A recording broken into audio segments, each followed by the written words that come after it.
So, for context, when I was younger, I had been diagnosed with epilepsy pretty young. It was quite unfortunate because my parents were not really well equipped to deal with that sort of thing emotionally or mentally. And they started treating me like some sort of diseased child whom they could not deal with. I think I must have been around 6 years old when I first noticed how differently they treated my brother and me. My brother was 3 years older than me, and my parents treated him far better than they treated me, presumably because he was much easier to deal with as compared to me. And as if epilepsy was not enough on its own, the cherry on top was when I was diagnosed with dyslexia and severe ADHD at the age of 8. Needless to say, my parents kind of had their hands full with me. Now, it would be one thing if they were nice and kind people who are grateful to have a child and were up for the challenge, because I know that it cannot be easy being a parent to a special needs child. But they were the ones who had decided to have a baby. They should have been prepared for what comes with it. I guess they had just assumed that since my brother had turned out perfectly healthy and fine, I would be absolutely healthy as well, and did not see this coming. And now, since I had been born already, they had no choice but to deal with me. They made sure that I felt that way as well, like they were tolerating me, and it was not nice. I did not have a very fun and normal childhood like most people, not just because of my illness, but also because of my parents. In fact, I would like to say that most of my childhood misery was caused to me by my parents, not my illnesses. That was a very small part of it, but the way they responded to it and treated me, that's what really made me upset. They always treated me like a pariah in my own family, and I never felt included, and they made sure to make me feel like an unwanted burden on the family. They would walk on eggshells around me, and it was like every time I would walk into a room, they would stop talking instantly, and all their life would be sucked out of that room just because I had arrived. And this is how they would treat me when I was literally under 10 years of age. So it only got worse with time, and my mental health was pretty fragile. I just could not take it. So I started misbehaving in my teen years, and I guess the adolescent hormones combined with the misery of growing up in a home where I always felt like I was not wanted, it just broke my heart. And I started acting out. I stopped putting any effort into studying and started flunking out of all my classes on purpose, just because I was so angry with my parents and how they were treating me. I was defiant, disobedient, and downright rude to everybody that I knew. I was pushing everybody away, even my friends, and I knew that it was not the right thing to do. But I was just so miserable that I did not know how else to get my parents to pay attention to me. Even then, they did not seem to care much. Every time they would be summoned by the school, just because I had broken a rule or misbehaved in some way, they would just sigh in disappointment, but not even bother to reprimand me. It was incredibly frustrating, and I hated being with them. I would even throw temper tantrums in the house and try to get their attention that way. But then they would just ignore me altogether and talk among themselves, not even bothering to lower their voices so that I wouldn't be able to hear them. They would say things like, I was having a fit again, and would keep rolling their eyes at me and telling me to be normal. That was the most that I could get out of them, and it was just really heartbreaking for me. But then, when I was 14, I broke a major rule in school, and I decided to go crazy and brought a pack of cigarettes to school and started smoking one right in the middle of class. And then, when my teacher demanded that I stop and told me to get out of class, I flipped him off. That was pretty much the last straw for me because I had already been quite a troublemaker at school before that. But I had always been off the hook because my parents would tell everyone that I was not a normal kid and that I was not exactly right in the head. So they had to excuse my behavior. But after that, there was no going back. I got expelled, and that was the one time that my parents were actually furious with me. They really tore into me that day and said a lot of things that I don't think I will ever be able to forget or forgive. It wasn't things that I did not know already, but it just hurt to hear them actually say it out loud. They told me that they regretted ever having me, and had they known that I would turn out to be such a psychotic little kid, they never would have gone on with the pregnancy and would have terminated it as soon as they found out. They called me a burden on the family and said that they were better off when they had just one son. So now they were going to make sure that I left the family and never came back again. I was grounded for 1 week, and for that 1 week, they literally locked me in my room. They did not allow me to come out for anything, apart from bathroom breaks, and even my meals were sent up to me in my room. I was not allowed to go anywhere or speak to anybody, and I was absolutely miserable. I kind of felt like a prisoner in solitary confinement, except that this was much worse because it was my own parents that were doing it to me. And I don't think I had committed a crime as such. I had just been acting out, and I think that was kind of on them because they had never given the kind of attention that I wanted, or rather needed, because I was a child and they should have been good parents to me. They were the ones who screwed up, and I'm ready to admit that I was not the easiest to deal with all my illnesses, but they should have considered that. They should have thought things through before they decided to have a baby. Anyway, after 1 week of being treated like that, I finally found out what they had meant when they said that I would never be allowed back into the family again. Out of the blue one day, my parents told me to get into the car with all my stuff. My brother and my mom packed my things for me while I waited in the car, and about an hour later, I was all packed and we were driving. It was a familiar route, and in a few minutes, I realized that we were heading to my grandmother's place, my dad's mom. So in my head, I thought that maybe they were going to let me live there for a couple of weeks to get my head on straight, because I knew that my grandma was a strict disciplinarian, but I also knew that she had a soft spot for me and treated me much better than my parents. I did not think it was going to be a punishment for me as such, but once I got there, I realized that this was not going to be a temporary arrangement. They were, in fact, dumping me at my grandmother's house so that she could raise me, because they were giving up on me and they did not want me around anymore. That's what they had taken that 1 week for, to convince my grandmother to raise me. When we reached my grandmother's house, my parents brought out all my things and left them at the door and told me to carry them all in. They told me that this was going to be my new home now, and said that they did not want any contact with me ever again, especially not after what I had done.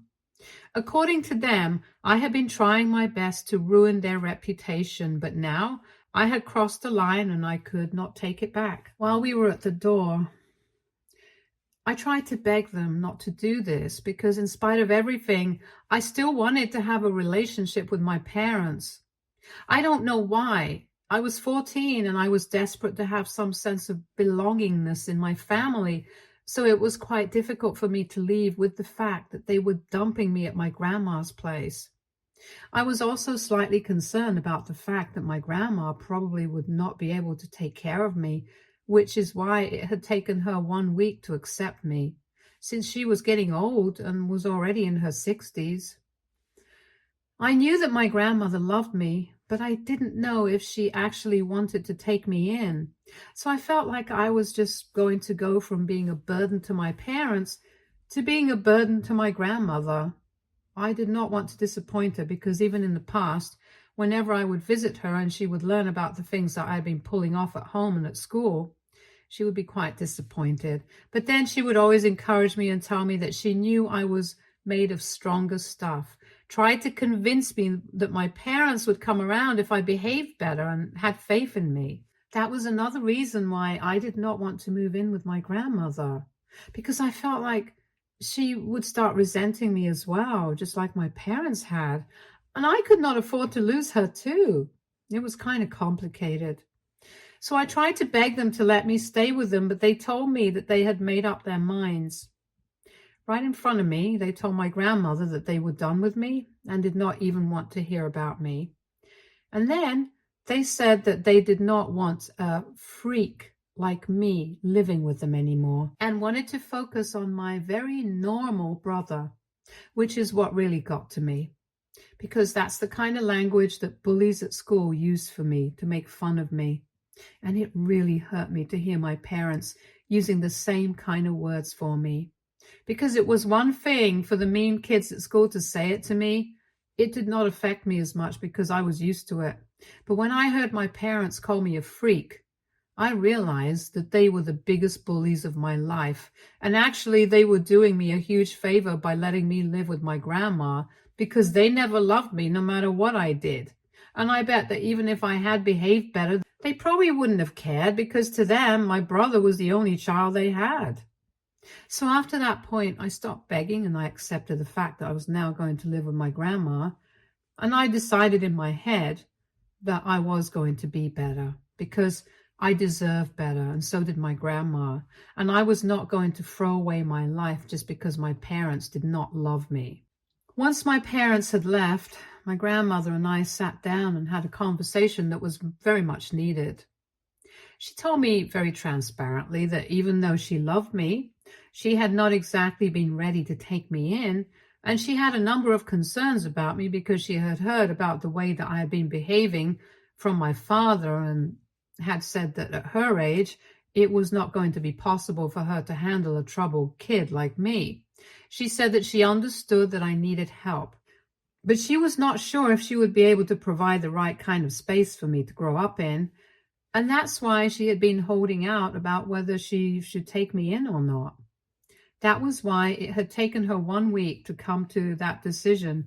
But after my father told her that he had grounded me and had just kept me locked in my room for the 1 week that she had been thinking about what to do, she decided that her son was not the right kind of parent to raise me, and apologized to me for not intervening before, since she also had herself to worry about. She was a widow and did not have much of her own, so she was not sure if taking me in and adopting me would be the right thing to do. But now that she had learned how badly I was being treated, she could understand why I was acting out the way that I was, and told me that she wanted a fresh start with me and wanted to do right by me, unlike my parents. She said that I should look at this as an opportunity, and that's what I did. I apologized to her for everything that I had done in the past, and I told her that I forgive her for not intervening before and not adopting me earlier, in spite of knowing how badly I was being treated by my parents. So we decided to put everything in the past and work together so that I could have a better future. And I always am, always will be, thankful to my grandmother for everything that she has done for me. Because I truly do not think that I would have become the person that I am today if she had not been a part of my life and had not decided to take me in. I pretty much turned my life around after that day with the help of my grandmother, and that's why I am where I am today.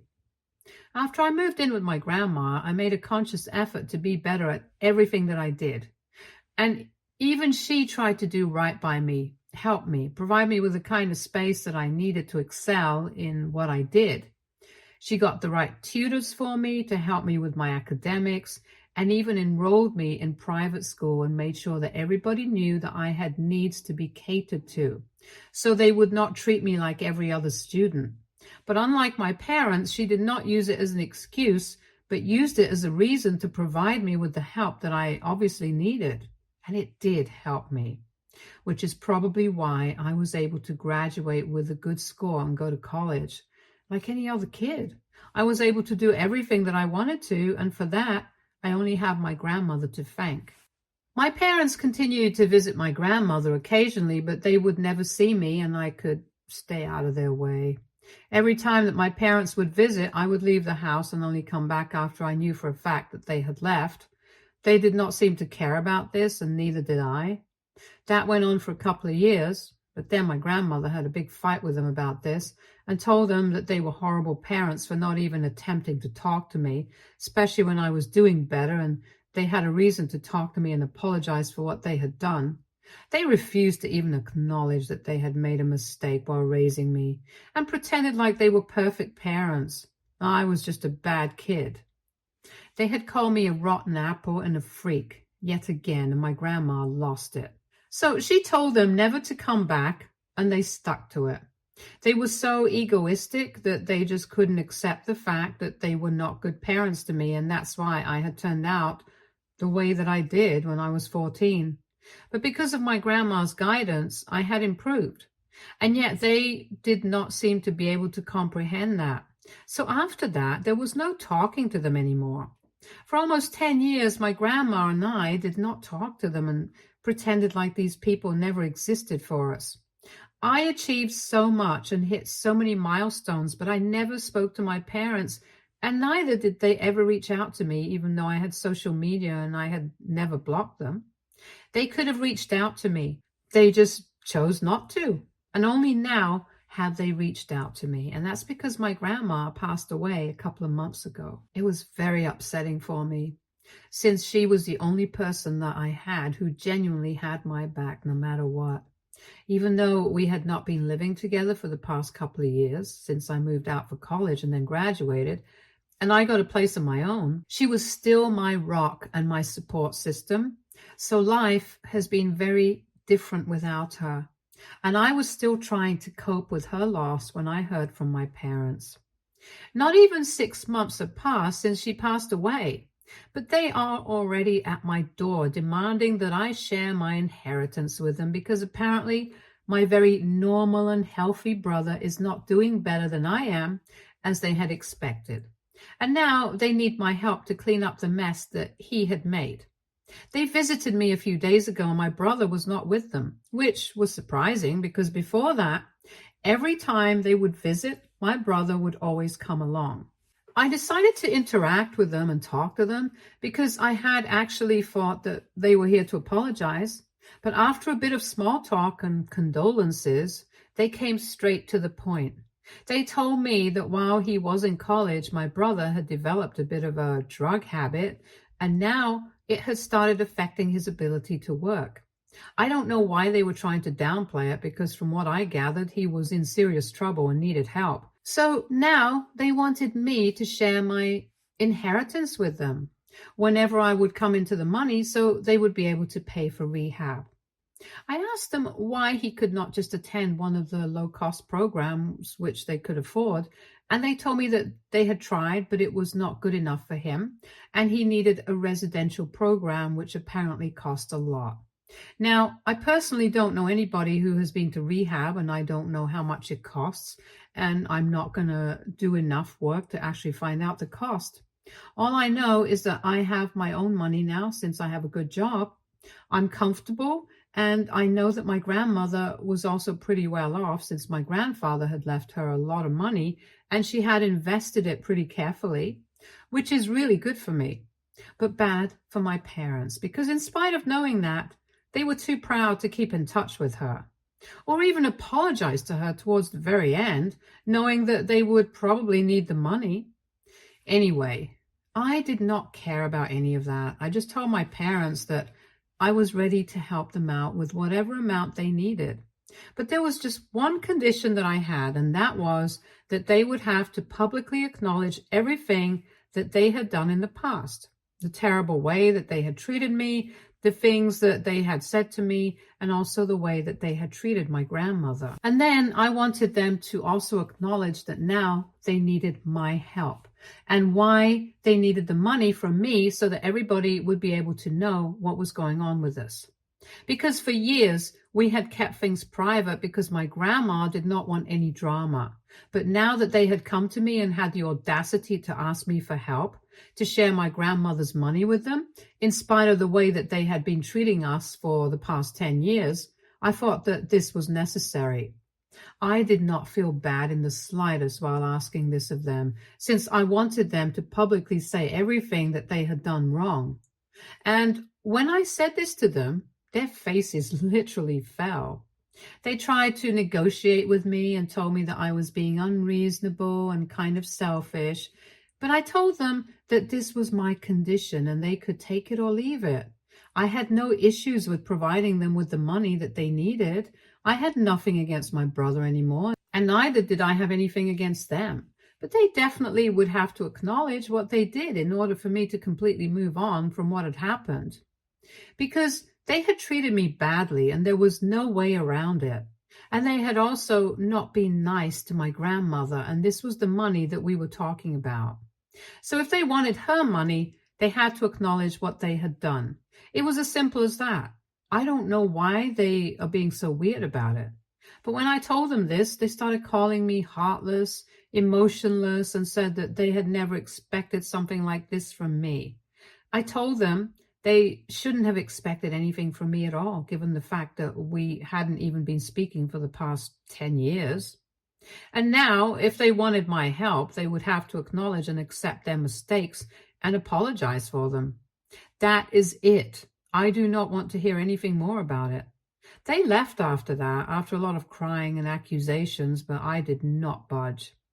And now they are trying to change my mind, telling me that my brother is in a really bad condition and that he needs my help. But I don't understand why they expect me to just do things for them when I never expected them to do anything for me. My grandmother and I only had each other. They never bothered to help us or even check up on how we were doing.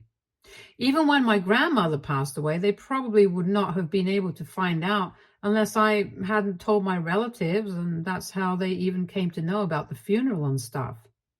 So why should I help people who have had nothing to do with us for the past 10 years? Even then, I just want to make sure.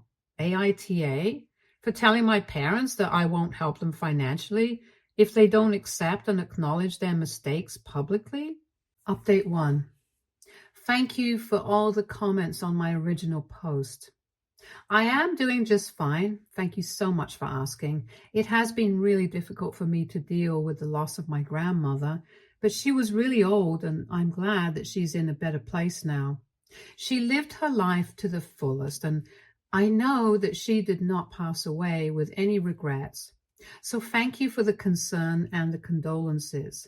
Anyway, coming to my parents, they are still trying to bother me online, but I have told them that if they don't do as I said, they can give up any hope of inheriting any money. I know that my grandmother left everything to me in her will, and I am sure that my parents know about it as well, since the lawyer had sent out an email, and now all they can do is sit and wait. I'm not going to go back on my word. It has been 1 week since I last spoke to them, and since none of their pleas had been working with me, they have resorted to sending me photos of my brother, and he looks bad.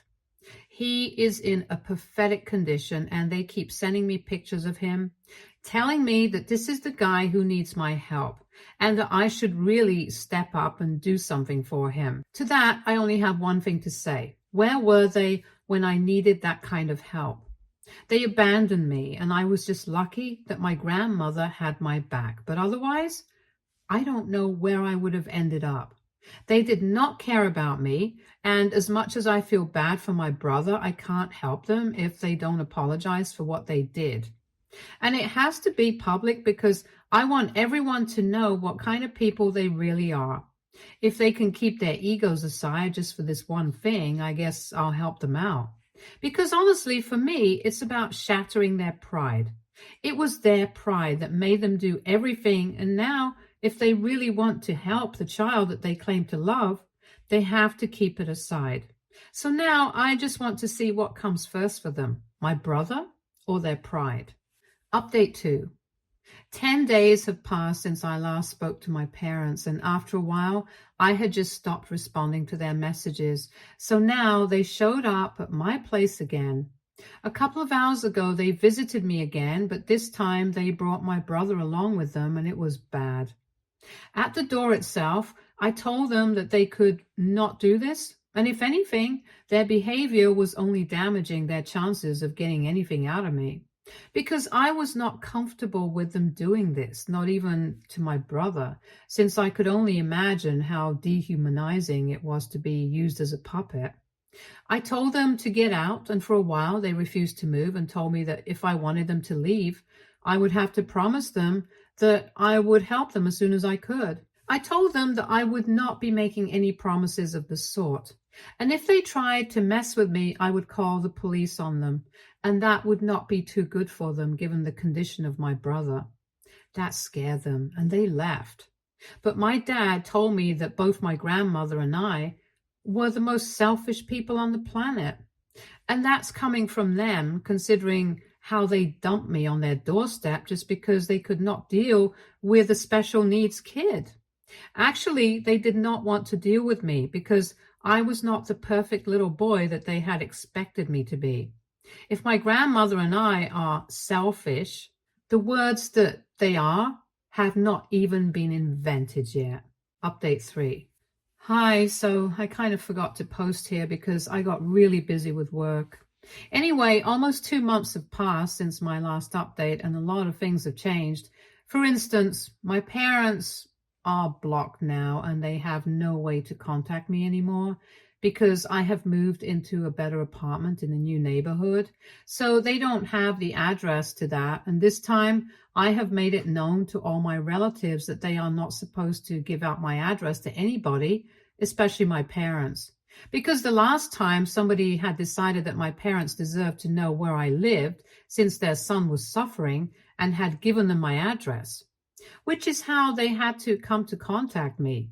But this time I made sure that that was not going to happen. Anyway, after the last time that we spoke when my dad called me selfish, I decided to block them after that. Because honestly, I did not want this drama anymore. They had shown me that for them, their pride was always going to come first. It came above every single thing in their life, even the son that they claimed to actually love. I can accept that they never loved me and never wanted me because of my dyslexia and ADHD and the plethora of problems that I had. But my brother was somebody who they had always claimed they loved and was perfect to them. So how they could not make one little sacrifice for him was beyond me. All they had to do was acknowledge that they had made a mistake. It would have been pretty easy to do as well, because even though we had tried our best to keep things private, most of our family was already aware of the bad blood between us. So it was not like they were going to acknowledge something that nobody had known. Even then, they did not want to apologize for the mistakes because in their heads, they had never done anything wrong and they were perfect. Well, they can keep their beliefs to themselves, and I'm going to keep my inheritance for myself. Fair enough. Stay tuned for more stories from Argo Relationships.